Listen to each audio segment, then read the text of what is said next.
দ্বিতীয় অফিসত আপোনালোকে লাইসেন্সৰ কাৰণে লাৰ্নাৰ লাইসেন্সৰ কাৰণে যাব নালাগে যোৱা মাহত ৮৫,০০০ ব্যক্তিয়ে কম্পিউটাৰৰ জৰিয়তে লাৰ্নাৰ লাইসেন্স লৈছে কেইদিনমানৰ ভিতৰত আমি এনেকুৱা নিয়ম কৰিব গৈ আছো যে যদি আপোনাৰ লাইসেন্স হেৰাই আপুনি অফিসত যাব নালাগে ৰাতি কম্পিউটাৰৰ পৰাই আপুনি তাক উলিয়াই ল'ব পাৰিব ৰেজিষ্ট্ৰেচন কাৰ্ড আপোনাৰ হেৰাইছে কম্পিউটাৰৰ পৰাই আপুনি ল'ব পাৰিব লাইসেন্সৰ মেয়াদ উকলি গৈছে কম্পিউটাৰৰ পৰাই আপোনালোকে লাইসেন্স ঘূৰাই আনিব পাৰিব দ্বিতীয় অফিসত আপোনালোকে যাব নালাগে অৰ্থাৎ সাধাৰণ মানুহ আৰু দালালৰ জীৱনত আৰু দেখা দেখি নহব সেই ব্যৱস্থা আমি হাতত লৈছো মই ইতিমধ্যে আমাৰ চৰকাৰী অফিসবিলাকত কৈছো যে দ্বিতীয় দালাল নোহোৱা হ'ল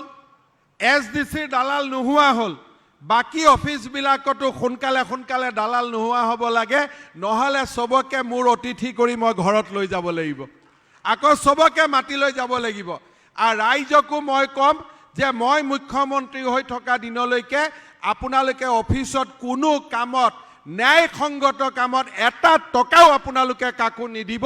এই অনুৰোধ মই কৰো অন্যায় কামৰ লগত মোৰ সম্পৰ্ক নাই কিন্তু যি ন্যায়সংগত কাম তাতে এটা টকাও কাকো অফিসত নিদিব এই অনুৰোধ মই আপোনালোকক কৰিম আৰু কোনোবাই টকা ল'ব চেষ্টা কৰিলে পুনে থানাত গৈ এজাহাৰ দিব কামো হ'ব অফিচাৰৰো ব্যৱস্থা হ'ব সব ব্যৱস্থা হ'ব কিন্তু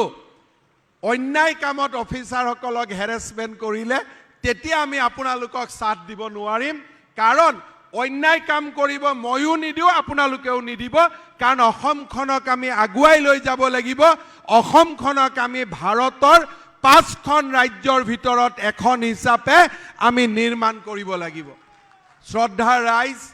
উন্নয়নৰ দিশতো